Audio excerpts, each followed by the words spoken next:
Hey everybody, Dig Young, Home Tech. Hope everybody's having a good day today. Keep calling for rain and I don't ever see it. We need it to get some of this pollen out of here. At least a small minimum amount of it, just to clean the car off or something. Aggravating me. My eyes irritating.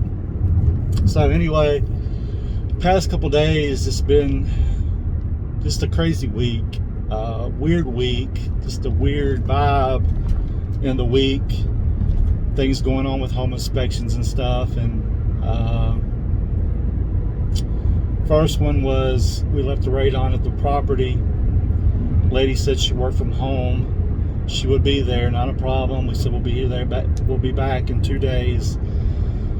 We still scheduled it through showing time, so the listing agent would know as well. Even the buyer's agent reached out to the other agent, said, hey, they can be there at 11:30. Okay, whatever. So Vanessa goes today to pick up the radon, and the homeowner don't want to let her in, saying that she did not know, she was not notified, and that she's having a virtual meeting on her computer. Could she leave it outside? And I was thinking, wow. So we had that situation. And the buyer's agent even sent me a text or a picture of the screenshot of the listing agent saying everything was okay and cool. Vanessa spoke with the lady the other day because we were getting a water test as well, and let her know that she was going to be back. And then I even told her before we left that we were going to be back in 2 days. So she knew. And then the buyer's agent reached out to us and said, I think it was yesterday, day before, whatever, hey, can you guys pick up the radon a little bit sooner? And I said, well, it's a 48-hour test, but if that's her request, it's her home, we can be there at 11:30. You know, it's just picked up I think around 12ish or so. And she said that the homeowner stated that she had a meeting, or she had to get to work. She had to go to work or something. I'm thinking, well, I thought she worked from home. But anyway, outside of that, this morning, opened the lockbox at a property, first inspection. Opened the lockbox. As soon as I put the key in and twisted the door and turned the knob, and the door barely opened, a cat ran out. Kind of like, as soon as you turn the faucet, the water comes out. It was like no notice. You couldn't see through the windows. They had the tinted stuff on the side lights. You couldn't see inside. You didn't know. So as soon as I went to open the straight out, it was just like it was like up against the door waiting. As soon as I opened, it was gone. So of course I had to stop. I immediately called the buyer's agent. Told him, hey, situation, told him I would not be responsible for this cat. We send out a notice to the listing agent asking them if they have pets to put them in a crate or contain them in a room with a note.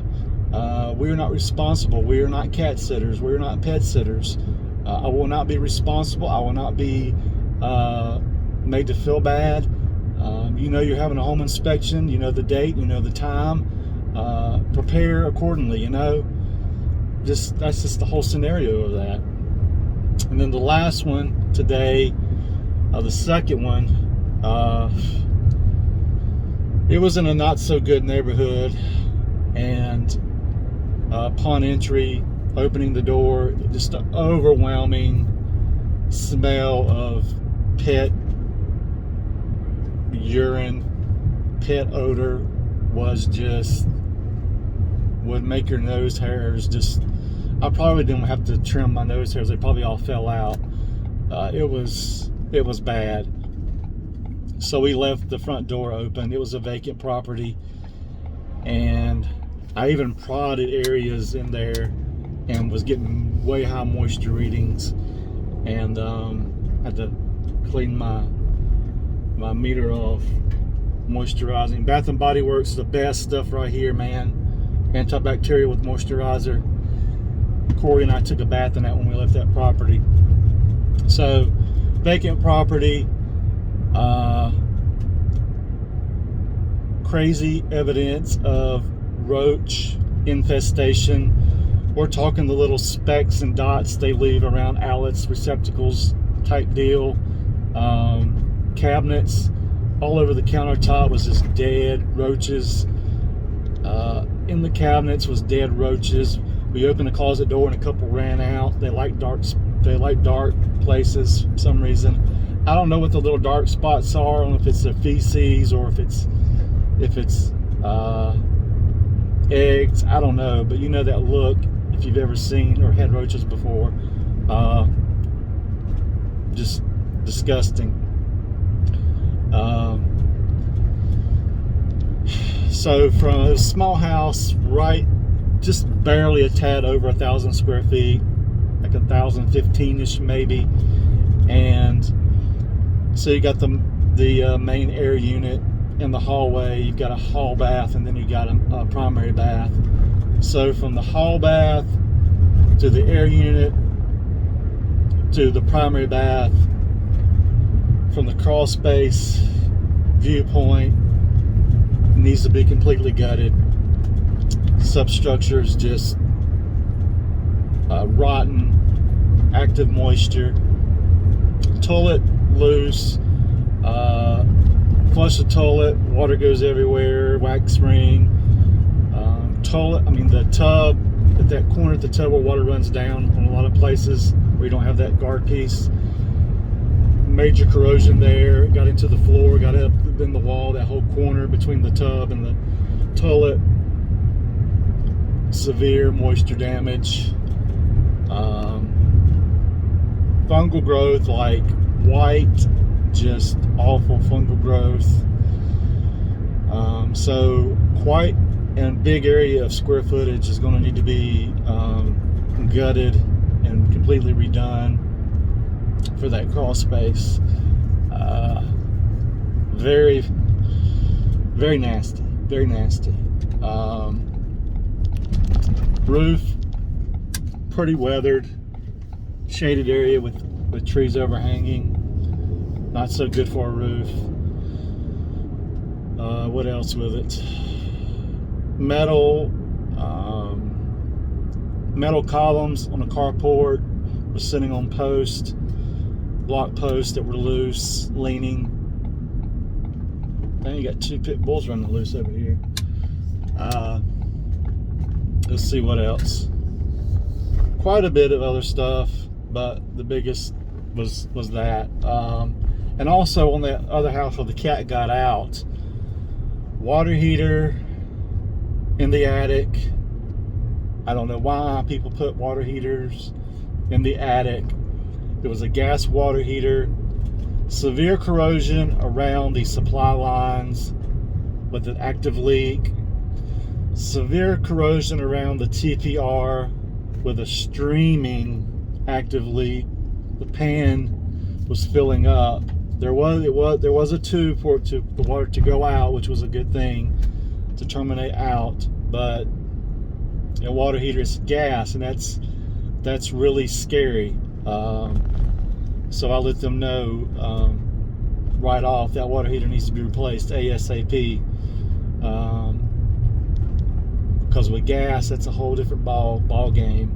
I don't know if you've seen videos or pictures of one blowing through a roof, but they will blow through a roof like a rocket. So got that. Trying to think what else. And then the last house back to there, fungal growth up under the cabinets and stuff. Just old house, just needs a lot of work to get it where it needs to be. Substructure, a lot of repairs. So I don't know the terms. I know it's North Carolina is as is, but I don't know if those were the terms with the buyer and seller, that they were going to maybe, wait to the inspection report and maybe do some things. I don't know. But anyway, guys, we send out this letter. We used to send it to the buyer's agent, and a lot of times it wasn't being sent to the listing agent. A lot of times we don't get to nobody. We're trying to get this to the home seller. And it's a letter explaining the home inspection process, how to prepare for a home inspection, what needs to be readily accessible. If you've got pets, contain them, store them somewhere in a room, take them to the vet for the day, to a neighbor's, to a friend's, have somebody come there, pet sit, whatever. Have things accessible, electrical panels, water valves, so we can, look and examine and do our job. Have the access clear to the attic space. Let them know about how long it's going to take, and let them know that it's, we're not going to be going through their personal items, but we're going to be looking under cabinets and stuff like that, and they may have some personal items there. We open closets, and we're not looking under beds and doing personal drawers and stuff like that. If it's a vanity, we're looking in it. If it's a cabinet in the kitchen, we're looking in it, making sure we're not looking in it, but we're opening and closing functionality, and your eye's going to catch something. Not that I'm like staring and looking through their stuff, but you know what I'm saying. This gives them an idea about the process, and makes them a little more aware about what to expect. And it's a good thing. And I get tired of hearing sellers, or they're calling me, well, no one told me this, no one told me that. Well, you should have received a letter. I didn't receive anything. It makes us look bad, and we're supposed to all be in this together. Buyer's agent, listing agent, home inspector, everybody should be all on the same page, just to make the process smooth and easy. And I know there's hiccups and stuff like that, but we should work, diligently to make it as smooth as possible, and quit doing a blame game. He said, she said, I didn't receive this, I never got it. I do these videos all the time announcing these letters that we send out, and if you don't get it, I don't know why. So anyway, you kind of got an explanation about what to expect during a home inspection anyway, and what you need to do. So anyway, I'm gonna get out of here. 336-99-8185, 336-99-8185, HomeTechNC.com. This is Holy Week. Hopefully you guys are having a great week. I know this will be the first time, well, not the first time, but typically, I don't know why, but people want to go to church on Easter. They want to go with their family. I want to go to church this Sunday, but the rest of the year they're not in church.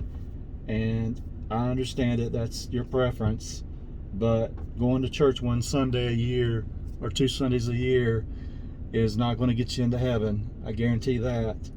I'm not trying to preach to you, but it takes a little bit more than going a couple days a year.